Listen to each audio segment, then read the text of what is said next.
Oh hey, welcome back and welcome aboard. I've had a number of delays in getting this video out. A lot of non-boat issues demanding my time, but even this boat issue is demanding a good bit of my time. I'm converting an ice box into a refrigerator, and this is with an isotherm 3751 refrigeration system that uses, instead of a radiator and a fan on a conventional refrigeration system, uses outside the boat, beyond the hull, water sloshing up and through this through hull that replaces the through hull that's on the galley sink. So very efficient system, uses the least amount of power, I should say, that I could find. And I'm looking forward to showing you this installation on a future video. But for now, let's get back to our Apostle Island episodes, and I've had to cut this last episode from the final to 2 parts, and so we'll have a total of 4 parts on the Apostle Islands. This will be the 3rd part, so come aboard, have a seat over here, and I'll show you the movie. In this video, we'll be heading out to Raspberry Island, Devil's Island, and Manitou Islands. We ended last video leaving our boat at the marina in Bayfield, Wisconsin on Lake Superior for a zigzag series of trips. Flights from Milwaukee to Denver, then to Cleveland, then over to San Francisco, and back to Denver, and then back to Milwaukee. And just that was to attend memorial services for relatives in different parts of the country. Now, 3 weeks later, we're back with Soteria, and she's in great shape, ready to sail back out for new adventures and discovery in the 22 Apostle Islands. Coming back to the boat with us from California are our younger son and his girlfriend. They'll be with us for just 3 days. Now, we'll need to pick an island to visit that will have to be one with a dock to tie up to, and one that's deep enough for water for our 4-foot draft. Ordinarily, this wouldn't be a restriction, but a large section of seam blew out in our Sea Eagle raft. It's not repairable with supplies I have on board. So, given that restriction, we can only visit Stockton, Manitou, and Raspberry Islands. Reading over Superior Way and Park Service literature, Stockton seems to be the best bet to explore because of its diverse geology and ecology. And we already visited Stockton, but we just took in a very small part of it. It's over 10,000 acres in size and has 14 miles of trails. We head out on a beautiful, warm, sunny day in early September, though the winds are really light. And moving along at a knot or so, you know, when you go that slow, you have lots of time to study the water surface, bubbles, and whatever else is on it. But this is an odd thing. We passed through a long stretch of thousands upon thousands of dead flies on the water. All summer long, pesky flies bothered us anywhere within miles of land, but now, no longer. Maybe last week's near freezing weather slowed the flies down to the point they couldn't fly. Anyway, hope the fish can make good use of easy food. We all enjoyed a relaxing sail over to Stockton Island, and given that all enjoyed exploring nature, and given the diverse range of ecosystems on Stockton, I think it's the best choice for a visit. It's now Labor Day, after Labor Day actually, and the crowds have cleared. Here we're approaching Presque Isle Bay, calm flat waters. The visitor center is closed and visitor traffic's way down. In fact, we can now tie up at the dock for the night. And at a more relaxed pace than last time, we have enough time for a short late afternoon hike along Anderson Trail.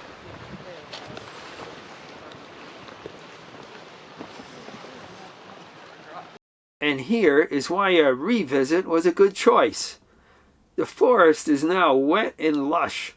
Spurred by a few days of cool, wet weather, there's now a plethora of mushrooms, and they cover a wide range of species, families, shapes, and colors.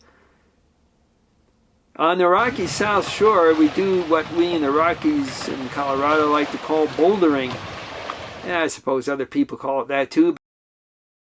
Some puddles still remain from the rain a few days ago, and that rain made this red lichen brilliant. Further along, we reach the beach that's along the shore of the Tombolo, connecting what are basically 2 islands, Stockton Island from Presque Isle. Stockton has the most beach shoreline of any of the islands. Although no shells are found on this beach, it does yield some rather peculiar looking wood shapes. It's now getting late and getting dark, so time to return to the boat. We pass again the savannah on the Tombolo, and then we find fresh indications that bears are in the area. This is, after all, an area of one of the largest or highest densities of bear populations in the U.S. I think something like 20 on this island. After breakfast, we return for more hikes as we wait for a frontal passage to continue by us and giving way for better conditions than this light rain and winds 20 to 30 knots right now. This time, though, we go north from the visitor center on the Tombolo on Quarry Trail. Soils are sandy on the Tombolo, and among the pines, ferns and mosses dominate in the subcanopy. Along shore, a kite surfer pops up, enjoying the lift of a strong southeasterly wind. Quarry Trail continues along the Tombolo up to the main part of the island, passing the campground, but now it's time for us to head back to the boat in the little harbor on Presque Bay. Soteria is the closest boat, toward the end of the pier, the boat farthest to the right. It's early afternoon and we need to get going on a 15-mile sail down to Bayfield to meet up with our older son and his girlfriend, who will be overnighting with us. It'll be tight in this little 27-foot boat with 6 adults.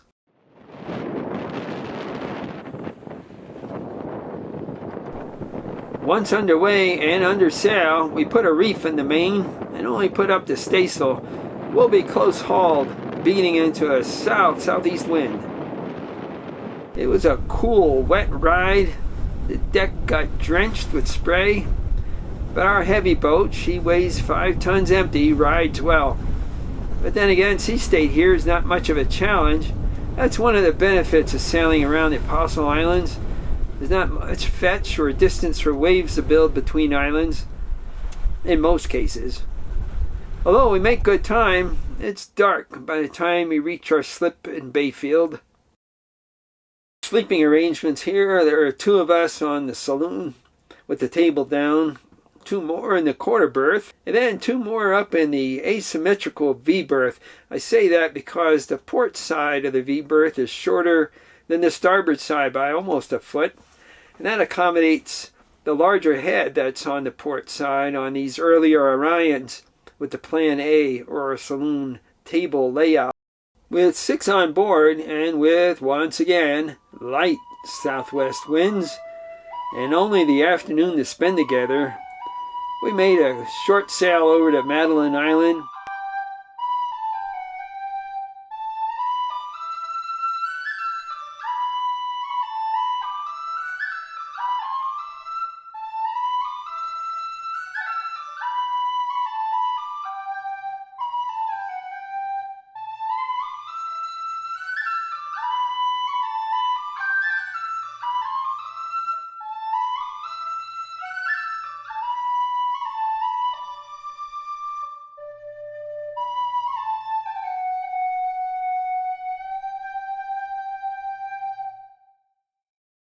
A little brief tour. Then after sunset and a dinner with fresh pan-fried whitefish, we headed back over to Bayfield. Then the next morning, after exploring a little more of Bayfield, it's time to split up. 2 go home south to Milwaukee, and we take 2 on an hour-long ride to the Duluth airport. Ahead of Duluth, we pass under this long tunnel bridge. We puzzled about what that was, and later on in this episode you'll find out what it is and why it's significant. Back to the boat and by ourselves, it's night at dockside. We went over plans for our next few days here this summer. We decided to head up to Raspberry Island the next day and see what's often claimed to be the best looking lighthouse and accompanying grounds in the islands. We had a decent southeast wind on a beam to Broad Reach, making good time, speeding along at 5 knots. To clear Bayfield Peninsula, we had to do some eastward tacking. Then there was a straight shot up to Raspberry.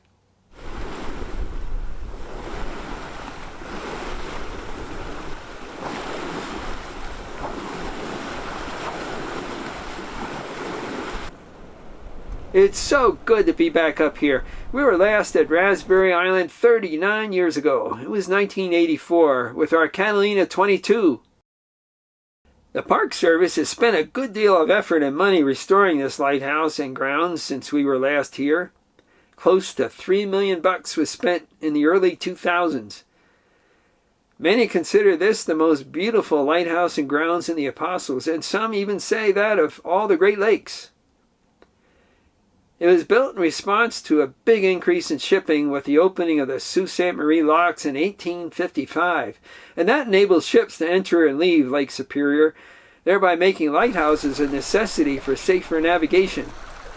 Raspberry Light went into operation in 1862. Lard oil was originally used for illumination, and that was replaced by kerosene in 1880. And initially that light was a fixed white steady light, and then 5 years into operation, a mechanical mechanism was installed with rotating flash panels. The spring in the mechanism had to be wound every 4 hours. Then the lighthouse got electricity in 1941.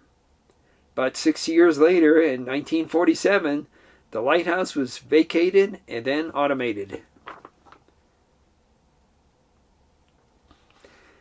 Keepers and their families lived here almost all year except for the coldest icebound months. Sometimes it was terribly unpleasant here and almost always lonely. By 1906, this lighthouse was expanded and it housed the lighthouse keeper and his family on the south side. The assistant and his family lived on the north side, and on a lower level, a second assistant. The added manpower was needed when the steam whistle was added for when visibility was limited, at times such as in fog. A short trail on the south side of the island takes you to the east side of the island. Along the way, a squirrel chattered at us. Being a highly visited island, a hard surface was laid down on what are likely the muddier areas near the lighthouse grounds after rains or in the spring, but those quickly give way to bare path. The forest breaks in spots to marsh or savanna. Foliage now hints of the coming fall season. This is normally a well-visited island, but as I mentioned before, there's a big drop-off of tourists after Labor Day. The downside is you can't get into the buildings, including the lighthouse, to see the beautiful restored interior. Well, it was a bit of a rocky night at the dock due to the south winds, much like our last visit here 39 years ago. But the next morning was gorgeous. We enjoyed a gentle sail along the north shore of Raspberry and then Bear Islands.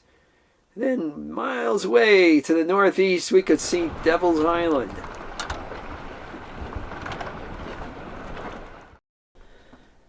We approached Devil's Island up from the southwest and then glided along the east shore with easterly winds up to the north shore. We did that because we didn't want to be in the wind shadow of the island. But up on the north shore is where the lighthouse is and the wet caves. The 82-foot tall lighthouse went into service in 1901. It was one of the last to be manned that became automated in 1978. And as I mentioned before, our raft blew out a seam, so we couldn't repair it on the boat. Otherwise, we could anchor along the south shore and then dinghy to the shallow water dock on the south shore and go up on a trail to the lighthouse. Devil's Island is the northernmost island in the group of 22 Apostle Islands and one of the most interesting geologically. Devil's Island is composed of a unique type of sandstone shared with just one other island of the group, as you see circled in red here. Braided streams about 600 million to 1 billion years ago laid down various sands that later became this highly stratified sandstone. It is more fragile and more easily eroded than the sandstones of the other islands. The north shore is exposed to the violent waves of that strong northerly wind that builds up with distance over open water, something we call fetch. Wave action has carved wet caves on the north shore of Devil's Island, and even on light windy days like this, The percussion of waves striking the walls of the caves makes deep, eerie sounds. Native Americans and early settlers here blamed the sounds on the devil, and so the island was named. A light and variable wind moved us along, but we didn't want to press our luck getting too close to shore. But then a tour boat shows up, so we headed further north. And turning and now heading back south, and looking out from the bowsprit over my wife's head, I could see a ship coming out of the east. It was an iron ore freighter, much like Edmund Fitzgerald that Gordon Lightfoot sang about. She's probably empty, returning to Duluth after dropping something like a 20,000-ton load of iron ore at a mill, perhaps in Cleveland. Shown on this map in red, you can see there are many major iron ore ranges near Lake Superior in Michigan, Wisconsin, Minnesota. And the largest mine by far is this one, the Mesabi Range near Hibbing, Minnesota, the world's largest open-pit iron ore mine.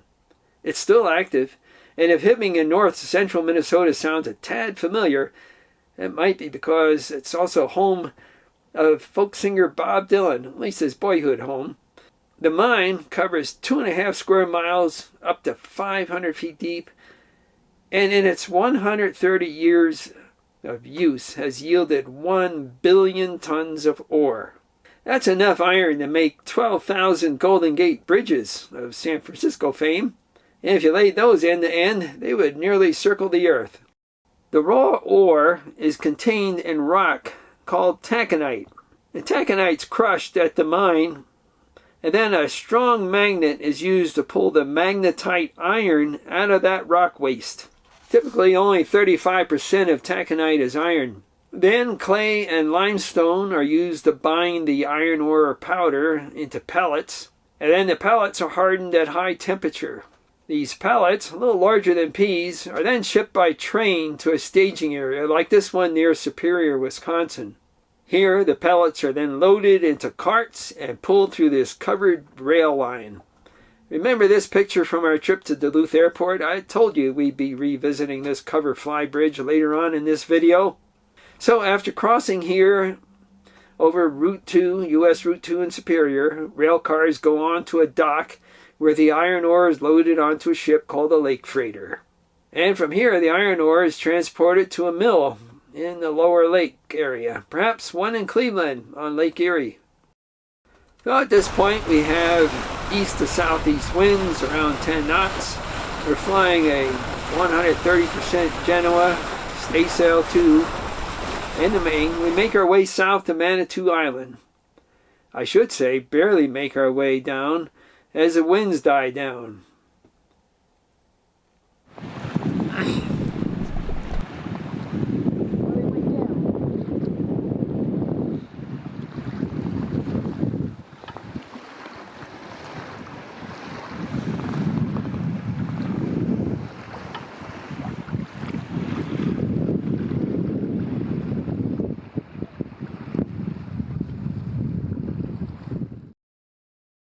We tie up in an old pier. Again, as it is post-Labor Day, the place is all ours. There is never a need for a lighthouse here.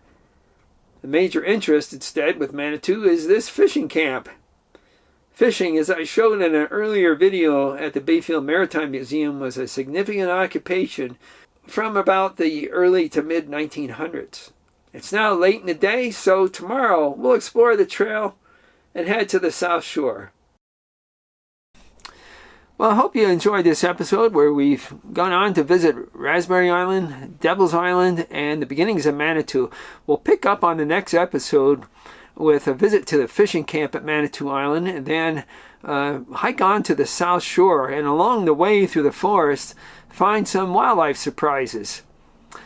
Then we're back to the boat and make a slog through the fog back to Bayfield, and then we have to pack up and get the boat hauled out in the rain. That was a miserable experience. We'll share a video of that. And then another wildlife surprise, making it a troublesome drive home back here to Colorado. We'll share all that on the next episode. In the meantime, fair winds and following seas to you.